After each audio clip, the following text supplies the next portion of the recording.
नमस्कार, मैं हूं पवन त्यागी और आपका स्वागत है देश एंड विदेश चैनल में। भारत एक ऐसा देश जिसने हमेशा से दूसरों के फाइटर प्लेट जेट खरीदे हैं, लेकिन अब वो अपना खुद फाइटर जेट प्लेन बना रहा है। और यही वो मोमेंट है जब इंडिया मेक इन इंडिया से आगे बढ़कर डिजाइन इन इंडिया और बिल्ड इन इंडिया पे भी काम करेगा।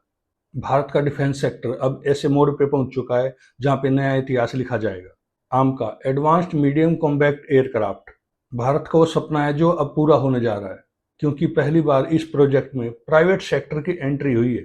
अब गवर्नमेंट लैब्स, पीएसयू कंपनीज और प्राइवेट कंपनीज ये सब मिलकर भारत को एक सुपर पावर बनाने की दिशा में आगे बढ़ चुके हैं।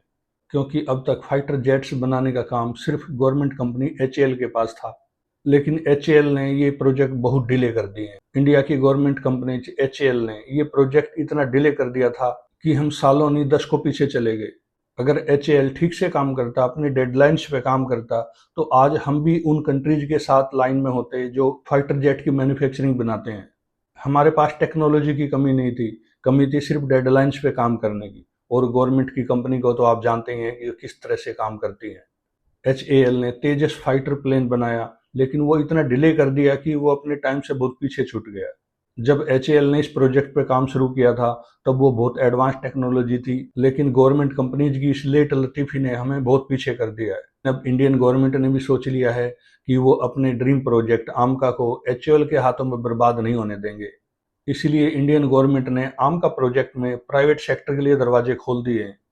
आमका प्रोजेक्ट में जिन प्राइवेट कंपनी ने अपना इंटरेस्ट दिखाया है और पार्टिसिपेट करने के लिए रेडी हैं, वो कंपनियां हैं Tata advance system, L&T defence, VEM technologies, Adani defence, Mahindra aerospace और कई अन्य कंपनी जैसे अल्फा टूल्स और एमटार टेक्नोलॉजीज। ये सब कंपनियां अब इस प्रोजेक्ट में एंट्री करने की तैयारी कर रही हैं। अब इंडिया भी उन कंट्रीज की लिस्ट में होगा जो फिफ्थ जनरेशन फाइटर जेट्स बना सकते हैं। अमेरिका, रशिया, फ्रांस, चाइना पहले से ही इस लिस्ट में है। और यह क्रांतिकारी कदम अब सिर्फ यहीं नहीं रुकने वाला, फाइटर जेट तक ही नहीं रुकने वाला, बल्कि इंडिया ड्रोन्स के क्षेत्र में भी बहुत कुछ करने जा रहा है। प्राइवेट कंपनीज रिजल्ट ओरिएंटेड होती हैं, क्योंकि उनमें ब्यूरोक्रेसी नहीं होती, डिसीजन टेकिंग कैपेबिलिटी ज़्यादा होती है और क्विकली डिसीजन लेते हैं। कई बार तो प्रोजेक्ट टाइमलाइन से पहले कंप्लीट हो जाते हैं। दूसरा बेनिफिट है, प्राइवेट कंपनीज कॉस्ट एफिशिएंट होती हैं, क्योंकि प्राइवेट कंपनीज प्राइसिंग और टाइमलाइन के साथ काम करती हैं। तीसरा बेनिफिट है, प्राइवेट कंपनी हमेशा इनोवेशन पे बिलीव करती है। नई नई टेक्नोलॉजी, नए डिजाइन, नए टूल्स वो हमेशा अडॉप्ट करती है। अब अगर प्राइवेट कंपनीज के एफिशिएंसी के साथ अगर गवर्नमेंट के डिसीजन मिक्स हो जाएं, कंबाइन हो जाएं, तो ये डेफिनेटली एक अच्छा रिजल्ट लेके आएगा और इंडिया के अंदर एरोस्पेस इंडस्ट्री का एक इकोसिस्टम बना देगा। इसके अलावा अगर हम इसको एम्प्लॉयमेंट की नज़र से देखें, तो इससे बहुत सारी जॉब भी क्रिएट होंगी और भारत को एक आत्मनिर्भर भारत बनाने में बहुत बड़ा रोल प्ले करेगी। आम का प्रोजेक्ट पे सबसे बड़ी डेवलपमेंट ये है कि आईएएफ ने इसका डिजाइन अप्रूव कर दिया है और आम का प्रोजेक्ट सीरीज का प्रोडक्शन 2035 से स्टार्ट हो सकता है।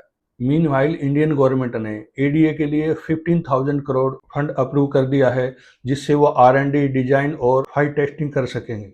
आज दुनिया में कुछ ही ऐसे देश हैं जो फिफ्थ जनरेशन फाइटर जेट बना रहे हैं या जिनके पास ये टेक्नोलॉजी है। सबसे पहले अमेरिका। अमेरिका की दो प्रोजेक्ट हैं, F-35 और F-22 रैप्टर, और रशिया का SU-57 और चाइना का J-20। और वो कंट्रीज जिनके पास फिफ्थ जनरेशन फाइटर जेट बनाने की टेक्नोलॉजी है और वो स्पेरियल में काम भी कर रहे हैं, उनमें से सबसे आगे हैं तुर्की और साउथ कोरिया। अब इस लिस्ट में इंडिया भी शामिल होने वाला है। हाँ, इंडिया ने एंट्री थोड़ा लेट की है, डिले की है, लेकिन चलो देर आए दुरुस्त आए।